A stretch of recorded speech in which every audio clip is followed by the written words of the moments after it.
Good evening, everyone. How are you all today? We're going to continue reading Cantaloupes in my backyard. Mocha's with me. Mocha, you going to help me read? She said yes. So, this is my puppy. She's an Australian cattle dog. So, welcome to my backyard. And there are kids playing outside and next door and someone doing their lawn, so I hope it's not too loud. So we're going to read Cantaloupes, just a little bit of it. It is a very long chapter. I do have a cantaloupe. We'll do that tomorrow when Mr. Hostetter's at work. I didn't want to spend too much time since he's off of work today, but he's been working a lot at the hospital, so I'm going to read a little bit to you. So, Los Melones Cantaloupes. They reached the border at Mexicali in the morning. Finally, the train stopped moving and everyone disembarked. The land was dry and the panorama was barren except for the date palms, cactuses, and an occasional squirrel or roadrunner. The conductors herded everyone into the building where they stood in long lines waiting to pass through immigration. Esperanza noticed that the people in first-class cars were escorted to the shortest lines and passed through quickly. Sounds like they're the ones with more money, so let's get them through. Inside, the air was stagnant and thick with the smell of body odor. Esperanza and Mama, their faces shiny with grime and perspiration, looked tired and wilted, and they slumped with even the slight weight of their valises. The closer Esperanza got to the front, the more nervous she became. She looked at her papers and hoped they were in order. What if the officials found something wrong?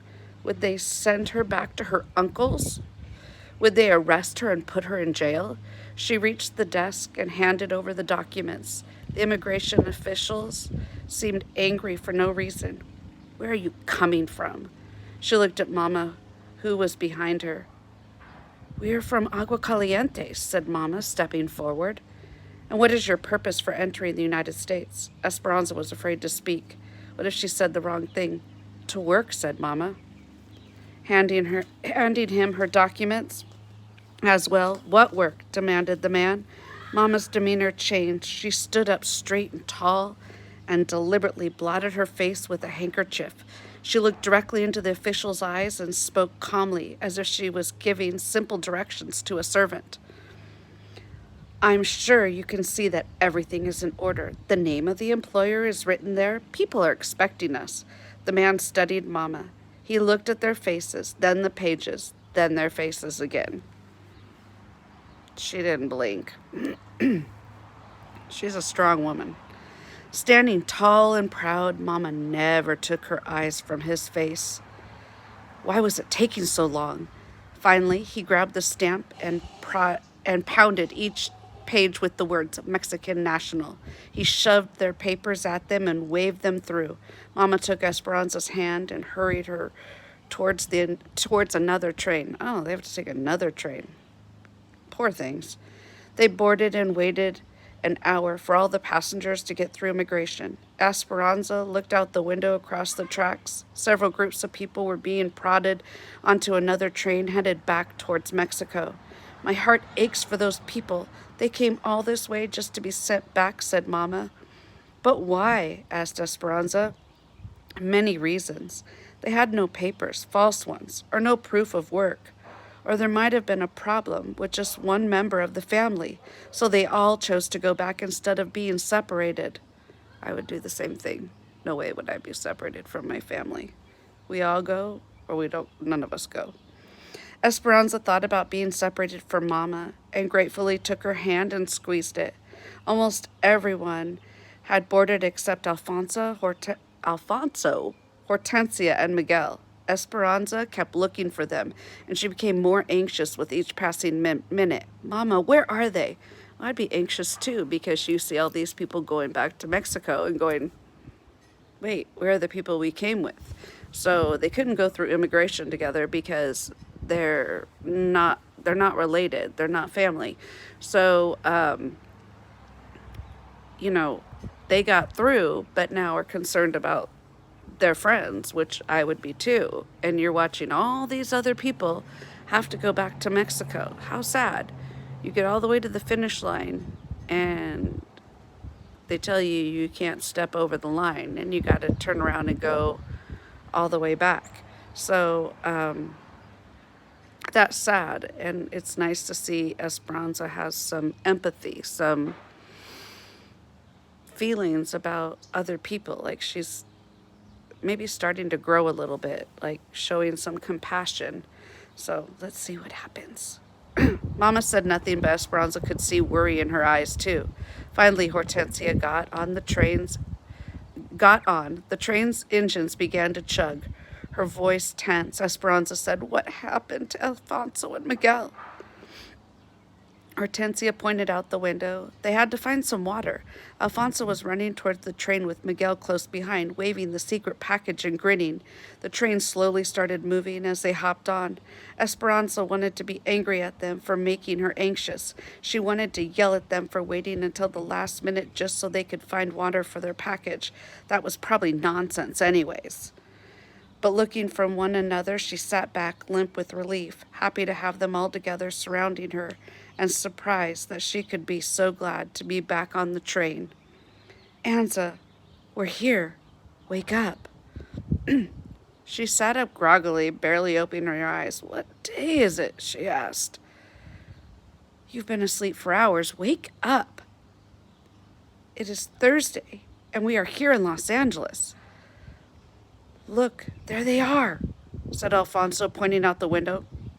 "My brother, Juan, Josefina, his wife, and his children, Isabel, and the twins. They have all come. A campesino, I think that's how you say it, family waved to them.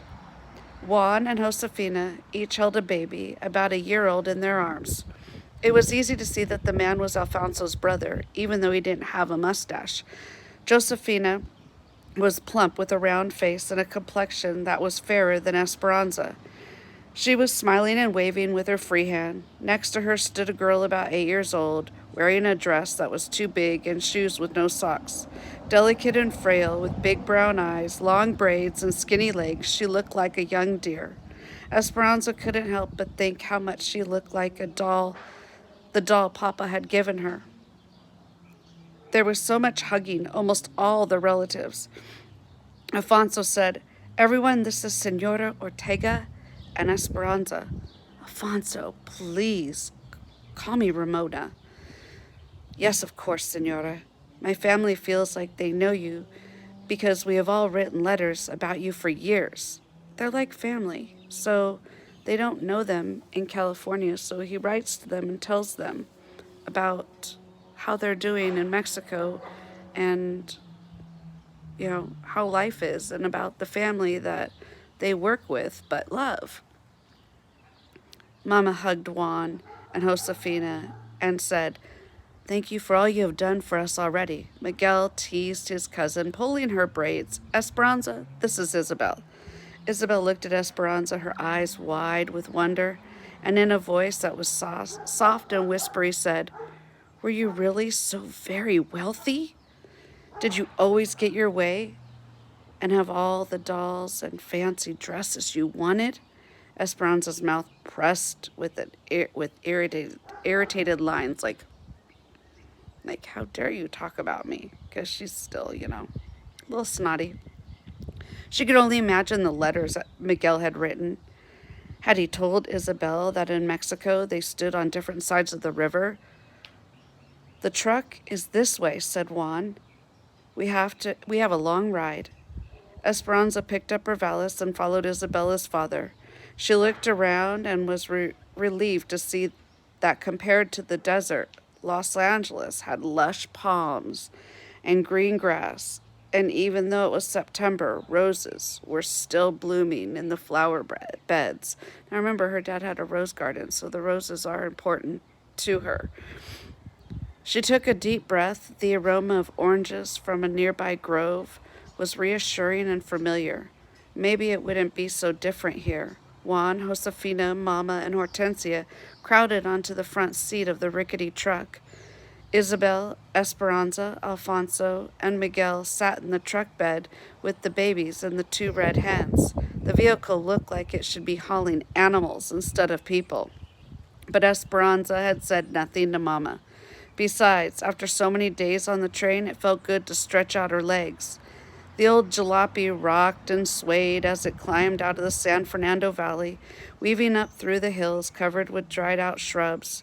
She sat with her back against the cab, and the hot wind whipped her loose hair. Alfonso tied a blanket across the wooden slats to make a canopy of shade. The babies, Lupe and Pepe, a girl and a boy, were dark-eyed cherubs. Those are like they're little chubby little angely like wing type things, but she's just saying they're like little chubby cute little things with thick mops of black hair.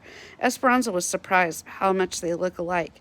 The only difference was the tiny gold earrings in Lupe's ears. Pepe crawled into Esperanza's lap and Lupe into Isabella's. When the baby fell asleep against Esperanza, his head slid down her arm, leaving a stream of perspiration. Is it always so hot here? She asked. My papa says it is dry air that makes it so hot, and sometimes it's even hotter, said Isabel. But it is better than living in El Centro, because now we do not have to live in a tent. A tent? Last year we worked for another farm in El Centro, in the Imperial Valley, not too far from the border. We were there during the melons. Sounds like maybe cantaloupes. We lived in a tent with a dirt floor and had to carry water. We cooked outside, but when we moved north to Arvin, that's where we're going now. A big company owns the camp.